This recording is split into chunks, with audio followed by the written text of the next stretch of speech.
Hello everyone, my name is Rolf. I am a student here at Liberty University. I'm currently receiving my master's in public health with a specialization in global health. That is my student ID number, and today we will be talking about Mongolia. So let's get started. So just a quick information about Mongolia. Mongolia is actually located in the North Central Asia sector, so meaning in between Russia and China. That is where Mongolia is located. Their capital is actually pronounced Ulaanbaatar. Their main source of language is actually Mongolian. They gained their independence in the 1900s. The reason why I say they gained their independence is because between the 1200s and the 1600s, the Mongolian Empire was known as the biggest empire known to man. So it was the entire Asian continent. Mongolia owned pretty much everything. And China broke off into its piece. Korea broke off into its piece. Everybody broke off into its piece. It was actually colonized by another country. But in the 1900s, Mongolia actually earned their title as Mongolians. Their main religions are Buddhism, Nestorian and Western Christianity, Islam, Taoism, and Confucianism. The reason why there's so many religions, it is because they didn't want to have a specific religion for their country, because they believe the more religions there are, that means the more people that will be praying for their leadership. So making sure that their leadership continues to evolve spiritually. As part of their culture, they put a lot of high value inside of their family time and their family overall. Doesn't matter who you are. You could be somebody that could be passing by somebody's house. They will take you in with open arms. They will have dinner with you. They will feed you. They will provide you milk. They'll clothe you if you need it. Everything in between. And their houses are actually referred to as a ger. And a ger is kind of like what we now know as a tent. So in the tent, they have kitchens, living rooms, rooms to sleep. Everything is inside of the ger. So in a sense, it's a portable home. And this ger takes about 2 hours to build from top to bottom and break down 2 hours from top to bottom. I thought it was very interesting to add that their favorite beverage is actually milk, because they have a lot of different pastures as far as like cows, goats, camels, and everything. So they favor a lot of drinking a lot of milk, which gives a lot more protein. So as far as right now, one of their main health barriers is their civilization. So they have a high rate of poverty, unhealthy environments, social vulnerability and isolation, and lack of resources and lower education. So meaning to say that because of how they live, because of how they live within either the desert or within a cold region, they cannot essentially provide for themselves. They mostly rely on the pastures, feeding the cows, making sure that cows provide milk, or they'll as far as like farming, carrots, vegetables, fruits, and stuff like that. Even though that sounds very, very healthy, but it is still considered poverty, because depending on the time of season, they may be low on resources. So sometimes they could go weeks being hungry. To help explain that just a little bit more, this is the poverty head count percentage chart back in from 2010 to 2018. So within an 8-year gap, it showed you your national average, your region average, and your location average. So for the urban region, as a national, it went from 38.8% to 27.4% to 21.6% to 29.6%, and lastly 28.4%. This goes to show you that it is fluctuating, so their poverty percentage continues to rise and fall. And as you will see, their urban compared to their rural percentage is actually drastically different. Because back in 2010, the rural percentage was approximately 33.2%, and their rural was about 49%. So which led them to have the national average of 38.8, and as well as 2012 it is 23.3 to 35.4. 2014, 18.8 to 26.4. 2016, 27.1 to 34.9, and as well as 2018, 27.2 to 30.8. So it is fluctuating. But I also wanted to draw your attention to Ulaanbaatar, which is the capital. So within this region, the Ulaanbaatar region, it showed you that there was a drastic fluctuations from 31.2% to 19%. That's a good drop, but at the same time, it continued to drop in 2014, another 3%, 3.5%, but it rose in 2016 to 24.8% and back down to 25.9%. So moving on, another health barrier that they do deal with is pollution. The main reason for this pollution is the burning of the coal. In Ulaanbaatar, Mongolia, Ulaanbaatar is actually considered to be the coldest capital in the world. So, knowing the poverty level, they are limited on the resources that they can use to provide heat during that time. One of the things that they use is coal. Coal, once it burns, it releases pollutants into the atmosphere, into the air, bringing a cloud of pollutants. And also, it is their #1 killer for their children under the age of 5.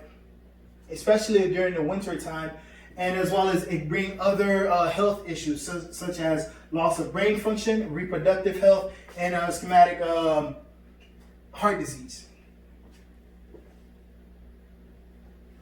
And just to show you how drastic their level of pollution is, the World Health Organization annual limit allows only 10 micrograms per meters cubed.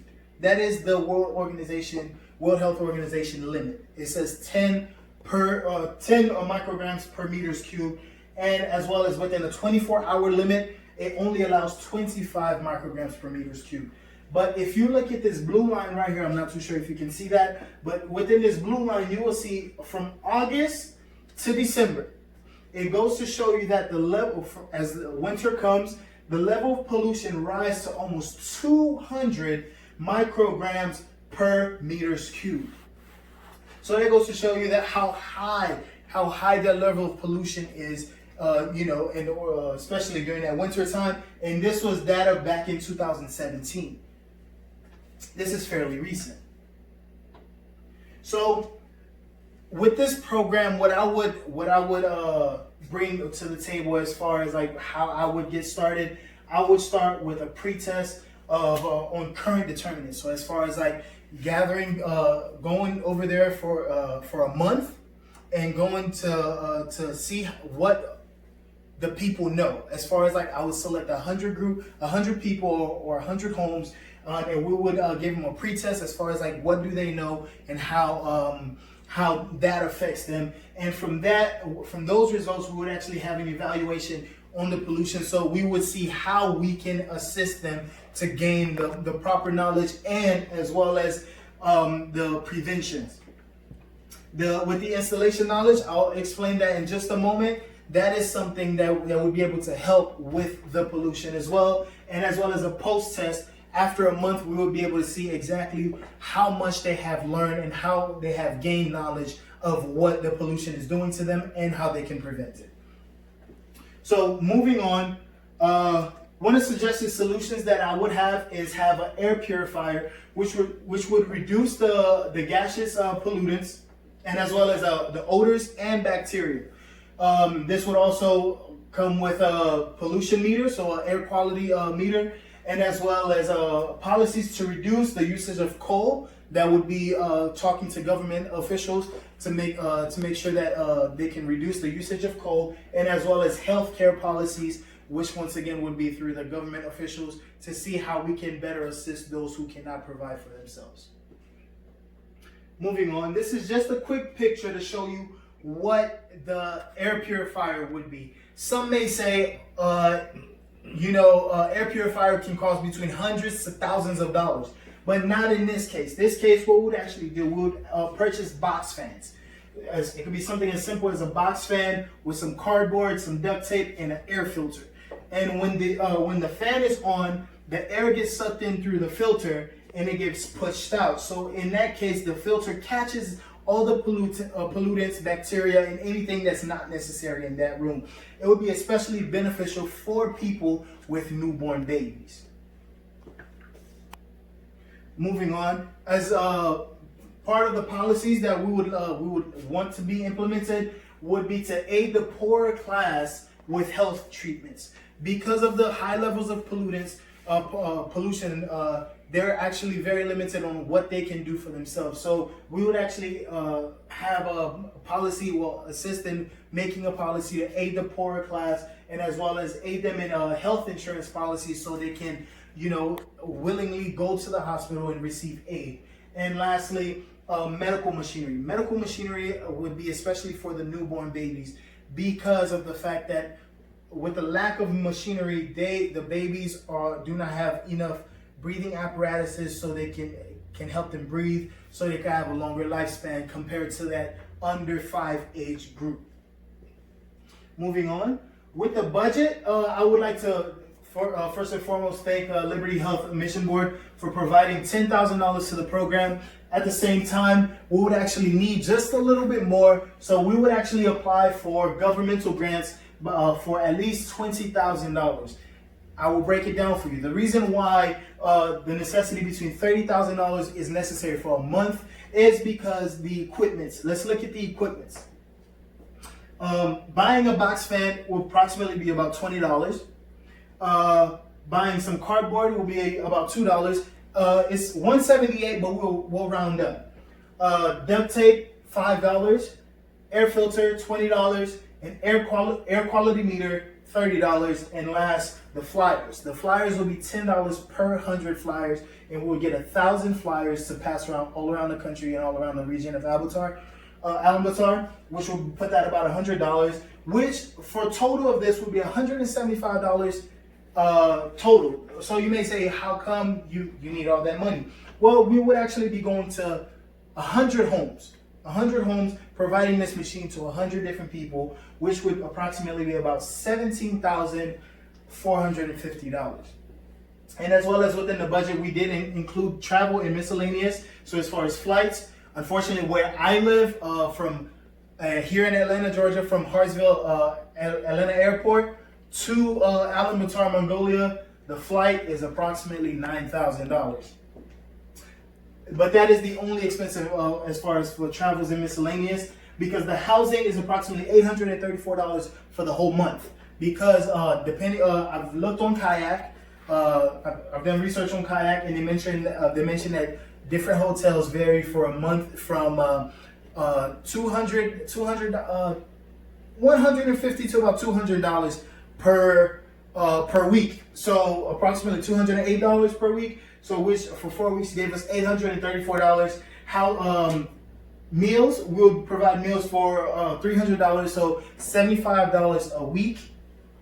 Transportation and car rentals, we'll put that at $200. The reason why it is so low is because they do have electric cars over there that you can rent for $50 a week. So which would put us at $200 for the entire month, which put our grand total around $10,334. And when you combine the equipment and travel expenses, we have a total of $27,784 with a remaining of $2,216. The reason why we have a remaining is because just in case something breaks, or if we need to advance on something else, or if we need to purchase something else, we have a little bit of fluidity so we're not stuck on anything. Moving on, the purpose and goals for this is, first and foremost, we would like to inform the public. That is our main goal. We want to allow them to know their risk factors as far as what can this pollution do, where can it take you, and as well as preventions, so for the long run. So how can we plan for the long run?